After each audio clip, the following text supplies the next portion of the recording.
విష్ణుమూర్తి విగ్రహాన్ని సముద్రంలో వేయడం, అది కొన్ని రోజులకు సముద్రం ఒడ్డుకి కొట్టుకురావడం, టెంపుల్లోకి వెళ్ళినప్పుడు దర్శనం చేసుకొని హడావుడిగా బయటికి వచ్చేసాం. కానీ ఒక్క పూట అక్కడ ఉండి ఆ గుడి చరిత్రను తెలుసుకుంటే ఎన్ని విషయాలు తెలుస్తాయో కదా. అసలు తెలియని విషయం ఏంటంటే అసలు సున్నపు రాయితో ఎందుకు విగ్రహాన్ని చెక్కించారు అని. హాయ్ అండి, అందరు ఎలా ఉన్నారు? బాగున్నారా? నేనైతే చాలా బాగున్నానండి. అలాగే మీరు కూడా బాగుండాలని మనస్ఫూర్తిగా కోరుకుంటూ welcome back to our channel simply Soujanya. టూర్లో భాగంగా తిరుపతి 4వ రోజు మేము ఎక్కడికి వెళ్ళాం అనేదైతే ఈ వీడియోలో మీతో షేర్ చేసుకుంటున్నాను. ఇప్పటి వరకు మీరు జాపాలి, పుష్కరిణి అన్నీ చూశారు కదా. సో ఇప్పుడైతే మనము తిరుపతిలో ఉన్న గోవిందరాజు టెంపుల్ అయితే చూద్దాము. అలాగే ప్రతి ప్లేస్లో ఆ పుణ్యక్షేత్రానికి ఏదో ఒక హిస్టరీ ఉంటుంది కదా. అలాగే ఇక్కడ ఈ గోవిందరాజు టెంపుల్ కూడా చాలా పెద్ద హిస్టరీ ఉందండి. అదేంటో ఈ వీడియోలో అయితే మనం తెలుసుకుందాం.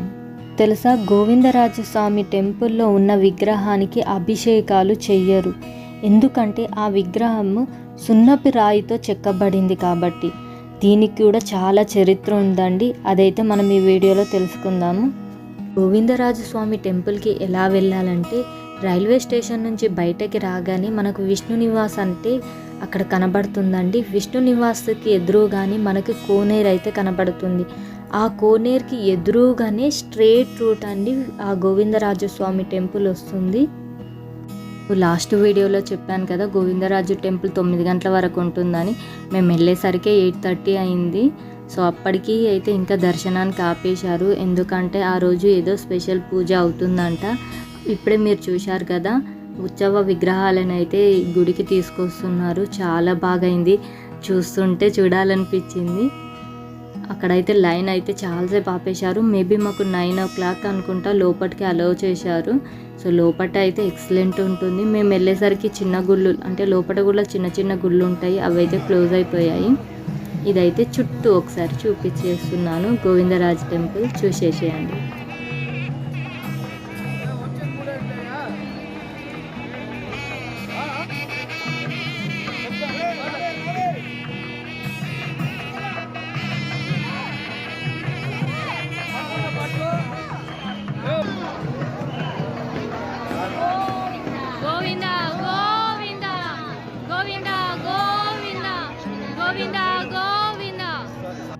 ఇప్పుడైతే ఈ గోవిందరాజు స్వామి చరిత్ర అయితే మనం తెలుసుకుందాము.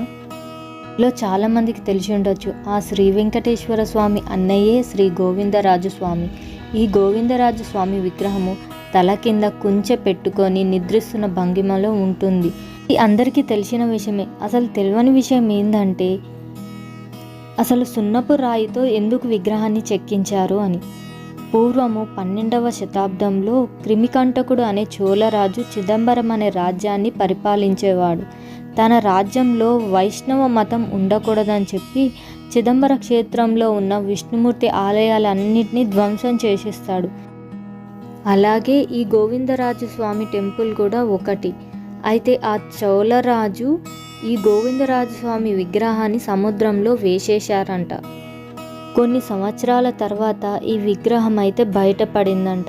కొందరు వైష్ణవ భక్తులు ఆ విగ్రహాన్ని చూసి తిరుపతిలో ఉన్న రామానుజాచార్యుల దగ్గరికి అయితే ఈ విగ్రహాన్ని తరలించారు.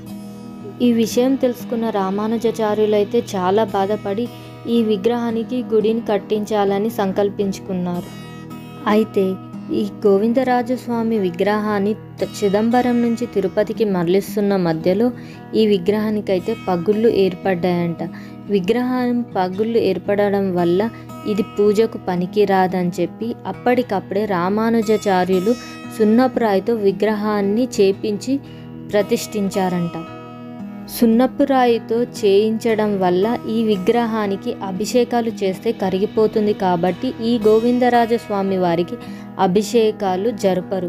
తిరుమలలో ఉన్న శ్రీ వెంకటేశ్వర స్వామికి జరిగే సుప్రభాత సేవ, కోమల సేవ, అర్చనలు, నైవేద్యాలు, ఏకాంత సేవలు ఇలా ఎన్నో రకాల పూజలు కూడా ఈ గోవిందరాజ స్వామికి జరుపుతారు. కానీ అభిషేకాలు మాత్రము చెయ్యరంట. ఇంకొక విషయం అండి, ఈ గుడికి సంబంధించిన కొంచెం పార్ట్ని దశావతారం మూవీలో చిత్రీకరించారు. అదేనండి విష్ణుమూర్తి విగ్రహాన్ని సముద్రంలో వేయడం, అది కొన్ని రోజులకు సముద్రం ఒడ్డుకి కొట్టుకురావడం, అది రియల్ స్టోరీనండి. అది ఈ గుడికి సంబంధించిన చరిత్రలో నుంచే తీసుకోబడింది. సో ఇదండి గోవిందరాజస్వామి టెంపుల్ గురించి నాకు తెలుసుకున్న విషయాలైతే మీతో షేర్ చేసుకున్నాను. టెంపుల్లోకి వెళ్ళినప్పుడు దర్శనం చేసుకొని హడావుడిగా బయటికి వచ్చేసాం, కానీ ఒక్క పూట అక్కడ ఉండి ఆ గుడి చరిత్రను తెలుసుకుంటే ఎన్ని విషయాలు తెలుస్తాయో కదా. మనము దర్శనమైందా వెళ్దామా అనే ఆలోచనలోనే ఉంటాం, కానీ అక్కడ ఉన్న చరిత్ర తెలుసుకునే ప్రయత్నం చెయ్యము. కానీ ఇప్పటి నుంచి అలా చేయకండి. టైం తీసుకొనైనా సరే అక్కడ కూర్చొని ఆ టెంపుల్లకు సంబంధించిన చరిత్ర తెలుసుకోండి. నాకు తెలుసుకున్న విషయాలైతే నేను మీతో షేర్ చేసుకున్నానండి. మీకు ఎలా అనిపించిందో ప్లీజ్ కామెంట్ రూపంలో అయితే నాకు తెలియపరచండి. అలాగే మన ఛానల్ని ఫస్ట్ టైం చూస్తే సబ్స్క్రైబ్ చేసుకోండి. సబ్స్క్రైబ్ చేసుకొని అక్కడ బెల్ సింబల్ని క్లిక్ చేస్తే ఆల్ అనే ఆప్షన్ వస్తుందండి.